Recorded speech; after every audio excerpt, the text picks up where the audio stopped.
Save किया था ना? मैं सिर्फ इसलिए गया था क्योंकि उसने मुझे कॉल किया, that's it. But listen तो. Save it for someone else.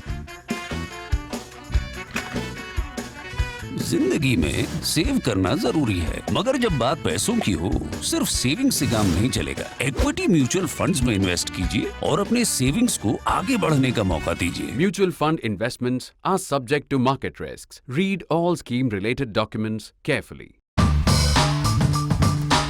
We are now in the 5th week of the Israel-Hamas war in Gaza.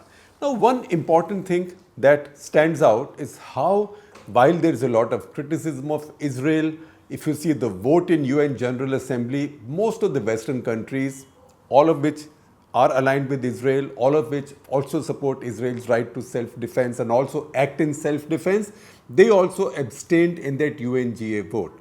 One major Western power, however, voted against it. The only other nations that voted against it were tiny Pacific island type nations, but no major nations. India abstained as well. So the US voted against the motion, while most of its Western allies, in fact almost all of its Western allies of the key NATO alliance as well, they all abstained. Now, why did the US take that position? In addition, the US also vetoed a Security Council resolution asking for a humanitarian pause in fighting. Evidence, if evidence was needed, that this is a special relationship. The US-Israel relationship is a special relationship. Where exactly does it come from? How did it come about? When did it start? What does it mean? How has it progressed? And why is it so important for the US? Those are questions I notice many of you have been asking. In my feedback, I look at all your responses every day before going to sleep, and I sleep very late. In fact, it's almost my bedtime reading, and I learn a lot. So I find a lot of curiosity about it. Now, your curiosity makes me curious because that makes me read. The troublesome thing is that the more you read up on things like this, the more you find, and then you keep going from one level to the other, to the other, to the other, and that consumes time, which is fine by me because I'm learning new things. I'm a curious person, and also it makes our episodes a little bit longer than I'd like them to be. But you know what? It doesn't look like you are complaining too much, so I carry on. Now, in this case, America, to understand how important Israel is to America, look at two things. One very recent as of yesterday, and one going back 40 plus years. In fact, going back 42 years. So to begin with, I will explain to you what these events are and why it is important for us to look at these to understand the special nature of US-Israel relationship at a time when US Secretary of State Blinken has been traveling all over the Middle East. In fact, by the time you are watching or hearing this, he will be in Delhi because he and Lloyd Austin, the Secretary of Defense, they are both coming into India for the regular India-US 2+2 dialogue. That is, the foreign ministers and the defense ministers of the two countries meet together periodically. Now, that said, let me start chronologically. I could have started backwards, but let's start chronologically. So, what happened 42 years ago that we think underlines the significance of the US-Israel relationship or the special nature of the US-Israel relationship. 42 years back, on 7th of June 1981, rings a bell? 7th of June 1981, Israeli Air Force aircraft, 8 F-16s, they were newly acquired. In fact, those F-16s had only recently landed in Israel. The first tranche of F-16s from the US to Israel to its key allies, Israelis got them, and soon enough the Pakistanis got them also. So Israelis sent 8 F-16s. These F-16s only had gravity bombs. Until then there were no smart bombs, gravity bombs, escorted by 6 F-15s. These went flying 1600 kilometers from Israel over the landmass of Jordan and Saudi Arabia. Thereby lies a very interesting window into geopolitics. These aircraft went overflying Jordan and Saudi Arabia, both hostile territories. Both countries considered Israel hostile, but they went overflying these territories, reached Iraq to bomb an under construction reactor. Osirak reactor, French were helping the Iraqis build it, and the Iraqis, it was in a place not far from Baghdad. So imagine once again that Israeli aircraft, 8 plus 6, 14 Israeli aircraft flew right across Jordan and Saudi Arabia to carry out this bombing, which means both Jordan and Saudi Arabia, both Western allies, were complicit, because it cannot be that Israeli aircraft flew through this entire expanse and they never saw it. In fact, the story goes that the king of Jordan, he was holidaying on his yacht and he saw these planes fly overhead and he recognized the markings, and instead of alerting people, he thought that this was some exercise which had gone wrong, some Israeli exercise which had lost its way. At least this was the pretext or excuse. However, you can add 2 and 2, and when I add 2 and 2, it adds up to 8 F-16s and 6 F-15s. So Osirak bombing took place on June 7, 1981. Immediately, there was condemnation from everywhere. This was Menahem Begin's government in Israel. There was condemnation from everywhere, including the Western world, including the US. But beyond condemnation, nothing happened. At that time, R.K. Lakshman, the cartoonist, the noted cartoonist in the Times of India, he drew a front page cartoon. We are searching the archives. If we find it, we'll share it with you. If one of you can find it, please send it to me and I will share it again. He drew a cartoon of US President Ronald Reagan sitting in the Oval Office and telling his aides, listen, be careful, let's not be too critical of the guy, that is the Israeli Prime Minister, or next time he will bomb White House. Now that cartoon and a cartoonist's mind underlines the special nature of American-Israeli relationship. That for America, Israel is so important that Israel actually has enormous amounts of impunity when it comes to the US. So Israel has done many things in the West Bank in the past, after the first Intifada, second Intifada, in Gaza.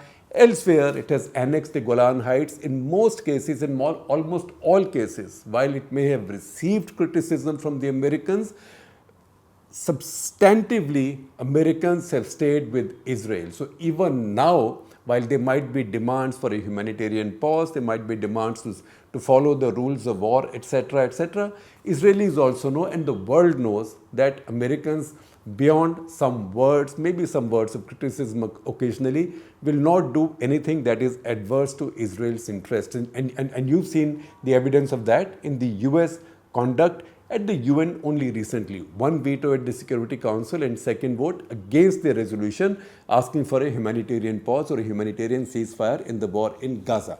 Now the second incident that I was mentioning to you, that happened, I said, very recently, that is just yesterday, that is the censure of Congresswoman Rashida Tlaib. Now Rashida Tlaib of Democratic Party is the only Palestinian to be a congressperson in America. She was censured. What does a censure mean in the US Congress? Censure basically means a criticism by the US Congress saying you did something or you said something which is not right and we object to it. It is not something that happens every other day. In the history of US Congress, that is 233 years, almost 233 years, a censure has been delivered until June 2023. A censure had been delivered only 24 times. So this is as rare as that. That is in nearly 240 years of history, one every decade. So a censure has been delivered to Rashida Tlaib because of some statements she made. And what were the statements she made? She said, for example, and this is in the language of the censure motion, statement is that within 24 hours of the October 7 barbaric attack on Israel, I am quoting now from the resolution, Tlaib had defended the, quote again, brutal rapes, murders, beheadings and kidnappings, quotes closed, by Hamas as justified resistance to the apartheid state. Resistance and apartheid state are again in quotes from the resolution. Then on October 8, the very next day, Tlaib made a statement that Hamas's attack is a result of US security aid provided to Israel. Then the resolution goes on to say that Tlaib's continued spreading of false information that the Al-Ahli hospital was bombed by Israel despite US intelligence, Israeli intelligence and President Biden stating that that bombing was not caused by Israel was also a reason of the censure. And finally, on November, Rashida Tlaib published a video which used the slogan, and it's a favorite Palestinian slogan, "From river to the sea, Palestine will be free." Now, she defended this by saying, look, this was just a yearning for freedom. This was a yearning for freedom. She said these slogans are, and I quote now from her defense, these slogans are an aspirational call for freedom, human rights and peaceful coexistence, not death, destruction or hate.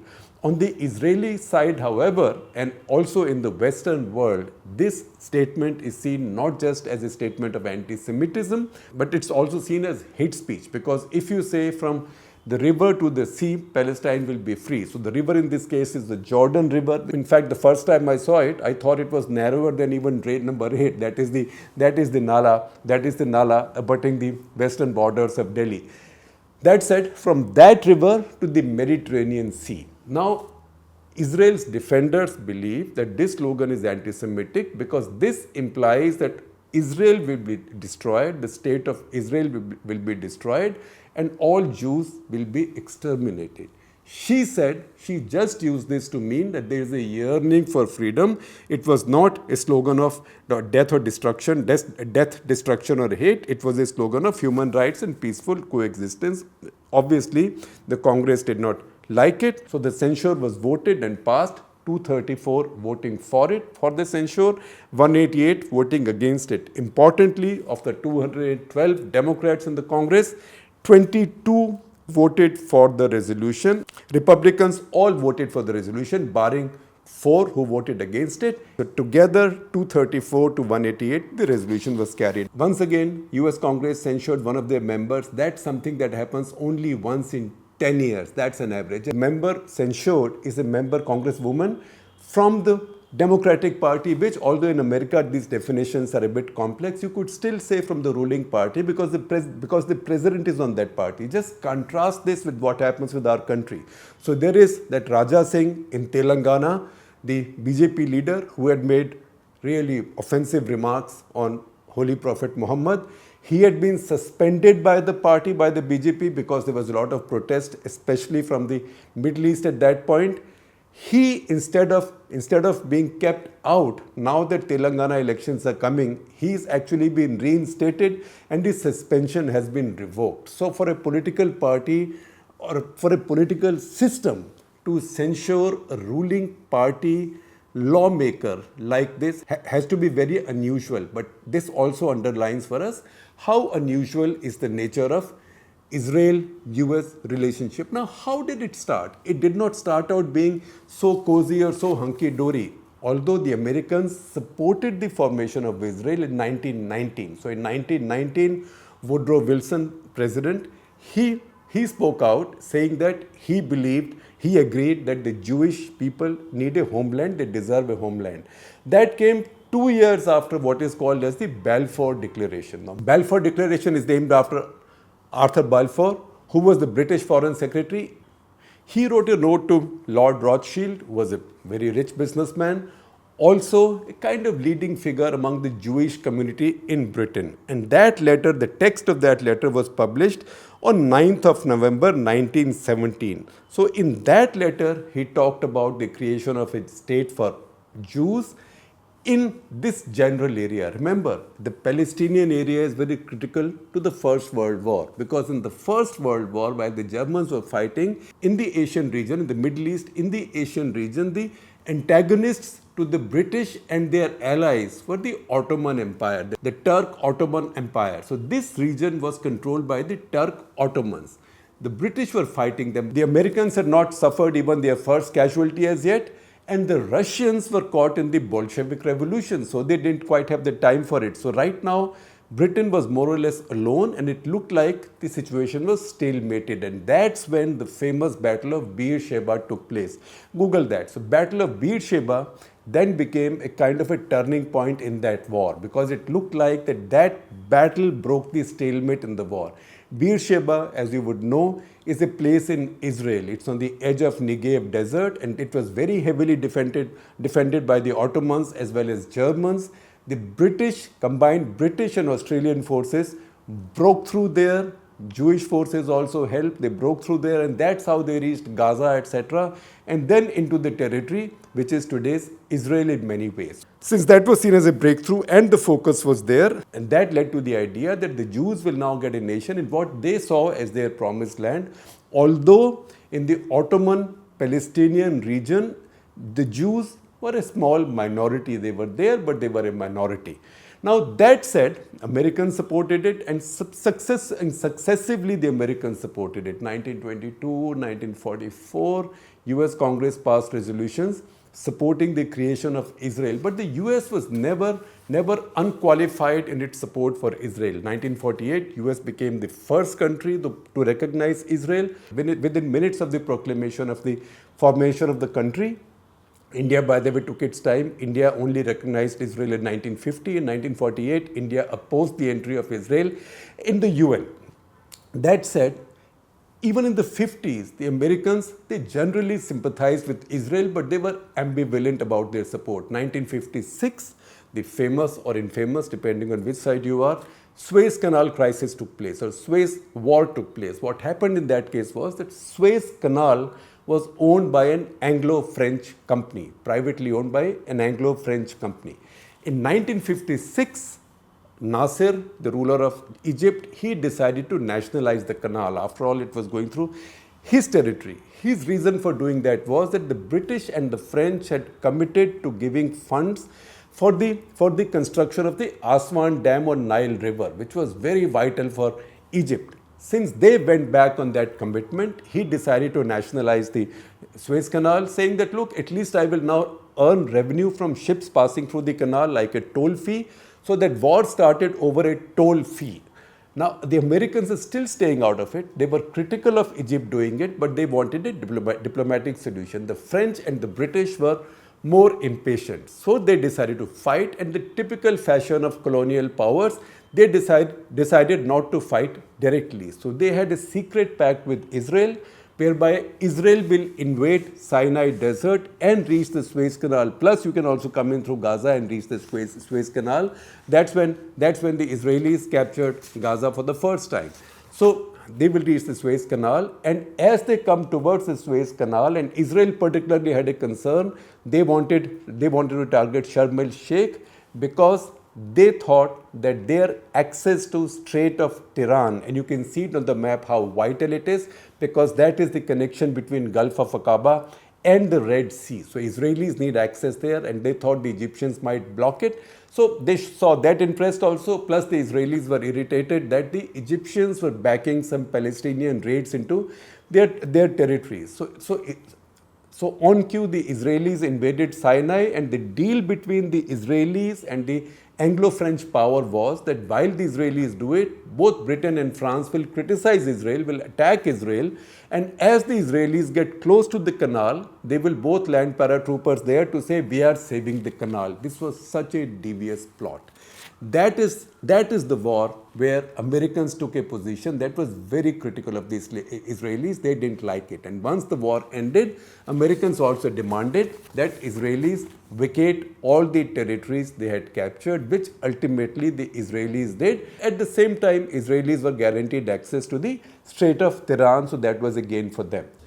So when the Israelis withdrew their forces from areas they captured in the Suez Canal War of 1956, it was only under American pressure that they did so in 1957. In fact, for a very good idea of how exactly did the 1956 Suez Crisis play out, please check out this link from the archive of the US State Department. I'm sharing it with you on your screen. I'm also sharing a link with you. 1967, the next war, the Six-Day War. Again, if you see the history of that war, there were hardly any American equipments that the Israelis were using, because Americans were still not giving Israelis that much. They were still doubtful about getting embroiled in conflicts in this region. So that war was fought by the Israelis mostly with French equipment, with British and French equipment. In fact, they used Mirages to great effect in that war. In that war, however, the antagonists, the key antagonists, that is Syria and Egypt, or I should say Egypt and Syria, because Egypt was that much bigger, they were armed by the Soviets. Not only did they have the top of the line or front line Soviet origin weapons, but they also have Soviet advisors working in both countries. Israelis defeated them all devastatingly in 6 days, and that impressed the Americans. And then Israel came to be seen as a bulwark both against militant Islam or political Islam in the Middle East, but also as a defense against rising communism in the Middle East. Because remember, many of the big countries in the Middle East then, Iraq, Syria for example, they were ruled by Ba'ath Party. At various points of time, Ba'ath Party had come into power, and Ba'ath Party was a socialist Arab Ba'ath Party. So Ba'ath Party did not derive its power or ideology from Islam or religion. It derived its power and its ideology and its popular appeal in socialism, in socialist nationalism. So Arab nationalism, transnational Arab nationalism. In fact, at one point, Egypt and Syria formed a federation. They became one country. It was called United Arab Republic. And Iraq and Jordan also set up a confederation called the Arab Federation. So it was in that period, and Ba'ath Party was deeply influenced by the Soviets, and Soviets were bringing in weapons and advisors, that the Americans now saw Israel also as a bulwark against one, militant Islam or Islamic powers coming out of Middle Eastern countries, and second, against the growth of communism in that region. And from then on, Israel has been a stalwart ally, although there is no treaty-bound relationship. 1973 Yom Kippur War, Israel was only able to survive because Israel was surprised. They were thrown on the defensive. Egyptian armies were making very rapid advances into Sinai and beyond. The mainland of Israel was threatened. The Syrians were also threatening to recapture Golan Heights. That's when the Americans literally set up an air bridge so that supplies could come round the clock, and that support helped Israelis recover and launch counter-attacks, and then there was peace, etc. And then see how the Americans exercised their influence in the 70s and the 80s, because it was the American influence ultimately that led to the Camp David Accords, whereby Israel made peace with Egypt, returned its territories, but got recognized as a nation, had diplomatic relations established. It was followed up subsequently, it took some time, subsequently with Jordan. That's a big thing. And again in early 90s, after the first Intifada, Americans got involved with Israel also in Oslo Peace Accords. In Oslo Peace Accords, the Israelis and the Palestinians came closest to a settlement where the Israeli side accepted the need for a Palestinian state. I'm oversimplifying it maybe, and the Palestinian side agreed to recognize Israel. In fact, that is the essential difference between the Palestinians on the West Bank, the Palestinian Authority, and Hamas. Palestinian Authority recognizes Israel and also endorses its right to exist. Hamas, on the other hand, does not recognize Israel and does not want it to exist. Hamas, on the other hand, insists that there is a scriptural prophecy that Israel will be destroyed, all Jews will drown in the sea, just as Netanyahu and his conservative supporters think that there is their own version of some biblical prophecy which says that all of the Palestinian region, this entire region, will be one Jewish country and there will not be a Palestinian entity there. In this messy situation, Americans have been increasingly inclined towards Israel. So Israel has now become, as I described earlier, a stalwart ally. This has varied a little bit from president to president and from prime minister to prime minister in Israel. Sometimes American presidents and the counterpart in Israel have had particularly fraught relationship. For example, Obama and Netanyahu, they had a very unhappy relationship. That went on for some time, and then Trump came and he completely changed it. So what are the various things, the more important things that US administration did for Israel in Trump administration? I will just list three for you. There were many, I will list three. One, Trump recognized Jerusalem as the capital of Israel and shifted the US embassy there. Two, Trump administration recognized Israel's annexation of Golan Heights, territories they had captured from Syria in earlier wars. And three, Trump withdrew from JCPOA, the agreement with Iran. where Trump's predecessors, essentially Obama, had thought that in exchange for concessions like lifting some of the sanctions, they'll be able to persuade the Iranians from not making that final turn of the screwdriver in developing a nuclear weapon. Israelis did not like it because Israelis always believed that the Iranians will never stick by that commitment, and they opposed JCPOA, see the full form on your screen, and they wanted the Americans to withdraw from that, which is what Trump did. So 3 things he did: recognize Jerusalem, 2, recognize Israel's annexation of Golan Heights, and 3, withdrew from JCPOA with Iran. So once again, in conclusion, there is a lot of theorizing about this special US relationship with Israel, and I see a lot of conspiracy theories that Jews control the financial markets, Jewish lobby, Jewish this. There is a Jewish lobby for sure in America. There is an Israeli lobby also. There is a large organization of American Israeli supporters. It's a very strong lobby. There is no denying that, but they don't control American policy. Countries don't become superpowers, or in this case, the only superpower in the world for a long time, because they let lobbies run their policy. Countries become superpowers because they let their larger national interest determine their policy. Now for the Americans, it's very important that the Middle East remains in some kind of control. If not in control, it remains in some kind of order. That hostility to American and Western interests does not go too far. That oil-bearing states are protected, and today the threat of communism is not there, but the threat of political Islam is very strong. If anything, after the Arab Spring, the threat of political Islam has become even stronger. It's in that situation that Israel becomes that much more important. It was always a strong, a very vital Western enclave in Asia and in the Middle East. Today, it's become more vital than it's been at any time after the end of the Cold War.